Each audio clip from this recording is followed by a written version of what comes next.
Retrouvez C'est la Tech bébé avec le Crédit Agricole Alpes-Provence. Votre programme C'est la Tech bébé avec la métropole Aix-Marseille-Provence, élue capitale européenne de l'innovation 2022.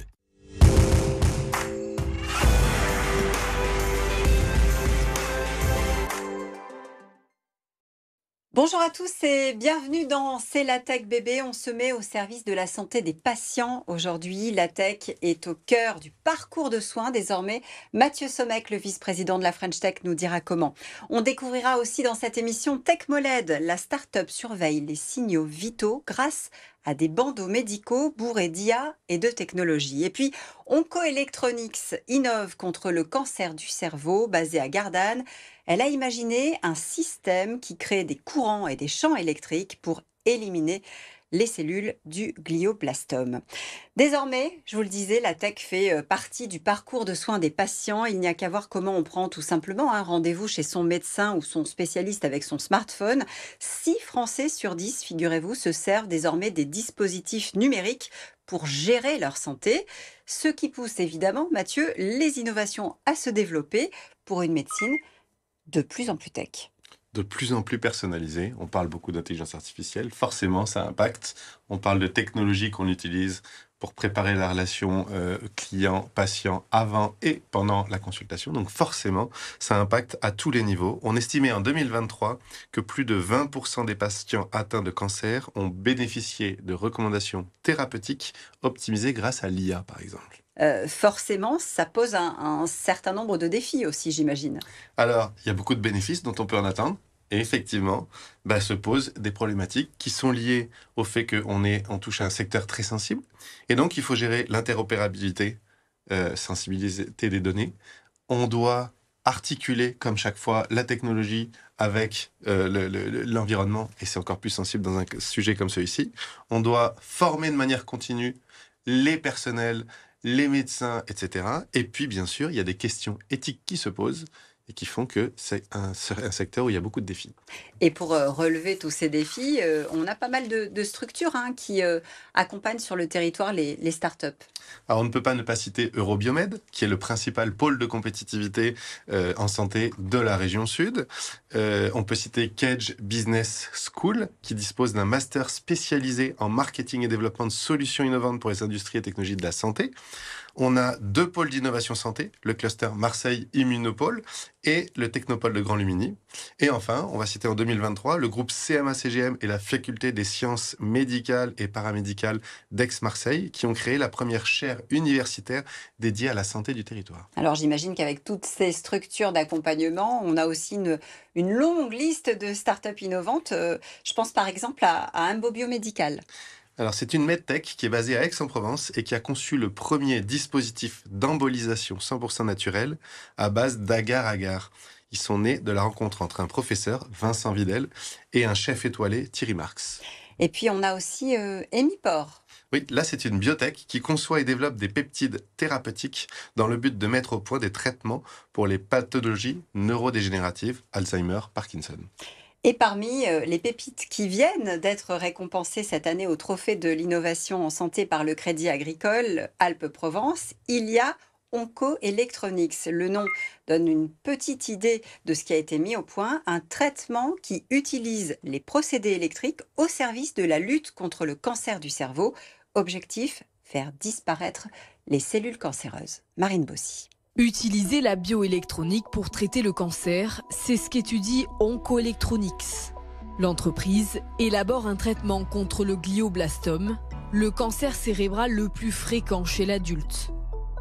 Nous avons développé une technologie qui va révolutionner la façon de traiter le cancer.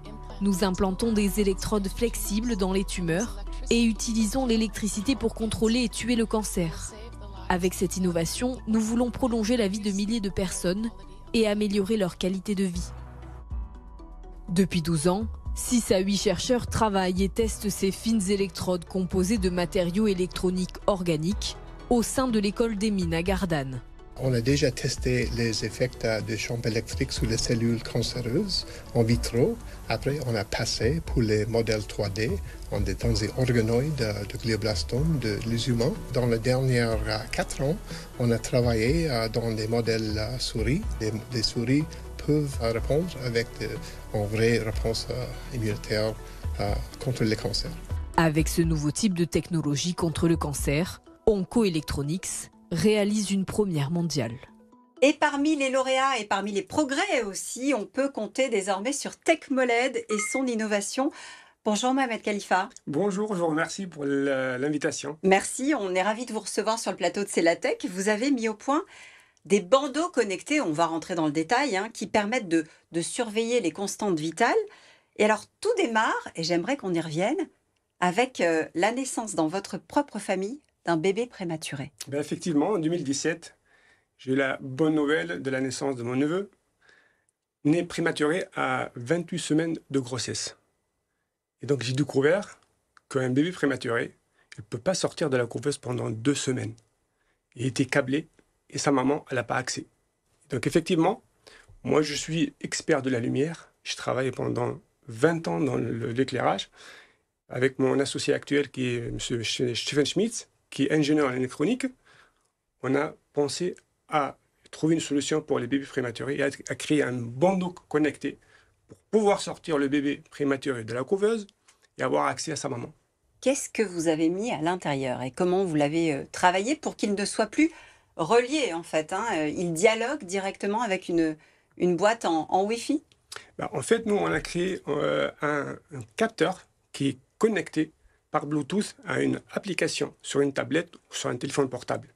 Donc le capteur, il mesure en temps réel tous les paramètres physiologiques pour remplacer tous les câbles. Il mesure le taux d'oxygène dans le sang, le rythme cardiaque, la fréquence respiratoire, la variabilité du rythme cardiaque ou encore la température cutanée.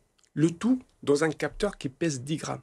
Donc depuis 2019, vous avez un démonstrateur qui a séduit aussi le monde professionnel, les pédiatres notamment, qui vous ont dit que c'est une véritable avancée. Complètement. On a contacté plusieurs services pédiatriques en France, et surtout le CHU de Lyon, qui nous ont dit le produit, il est pertinent, par contre, il faut le valider sur des adultes. Alors c'est là que ça devient encore plus intéressant, c'est que vous nous avez dit que vous mesuriez les constantes vitales. Donc quand on teste sur des adultes, on peut le mettre partout finalement. C'est ce qui s'est passé. On a créé un board avec la PHP de Paris. On a discuté avec plusieurs médecins de tous les services, de sommeil, gériatrie, etc. Ils nous ont dit tous, les services d'urgence, ils ont besoin de ces capteurs pour mesurer les paramètres physiologiques en temps réel de tous les patients qui sont mis sur des brancards.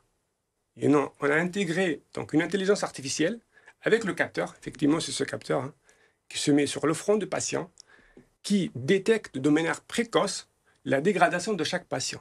Qu'est-ce qu'il y a à l'intérieur qui permet justement de détecter? Qu'est-ce qu'elle fait, cette intelligence artificielle? Qu'est-ce qu'elle mesure?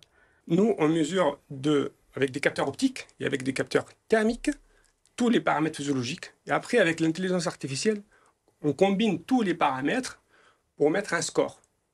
C'est-à-dire, si le rythme cardiaque baisse, le rythme respiratoire augmente ou le taux d'oxygène baisse, on a un score. Et avec l'intelligence artificielle, on peut dire, dans 2, 3 ou 4 heures, il y aura une dégradation sévère de ce patient.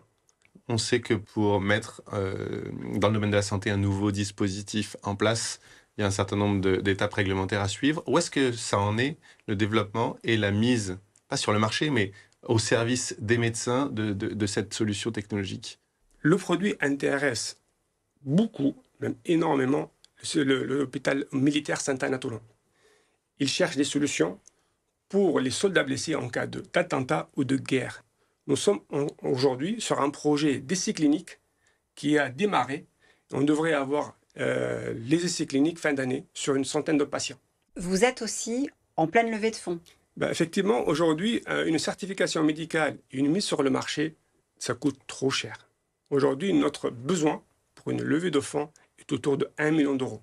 Notre objectif, c'est mettre sur le marché ce dispositif dans les urgences hospitalières à partir de 2026. Ça s'appelle TechMoled. Ça vient d'être récompensé par le Crédit Agricole Alpes-Provence dans le cadre des trophées de la santé en innovation. Merci beaucoup d'avoir été avec nous. Nous, on ouvre le bloc tech et on va s'intéresser. Tiens, on parlait d'intelligence artificielle. Je crois qu'il y en a prévu à Marseille très bientôt avec l'AIM. Le 15 novembre prochain, la Tribune réunit à l'Orange Vélodrome les meilleurs acteurs et experts de l'intelligence artificielle pour la 2e édition du sommet Artificial Intelligence Marseille. Une journée idéale pour tout comprendre des enjeux économiques, politiques, culturels, sociaux qui peuvent exister autour de l'intelligence artificielle. Côté appel à projet, on a un prêt d'honneur qui vous attend peut-être, qui sait? Alors, Marseille Innovation met en place ce prêt d'honneur d'une valeur de 30 000 €. C'est pas rien pour démarrer sa start-up. Et un prêt complémentaire de 15 000 € abondé par BPI France. Et ça, on a jusqu'au 18 octobre prochain pour déposer son dossier. Et nous, on se retrouve la semaine prochaine sur le plateau de C'est la Tech Bébé.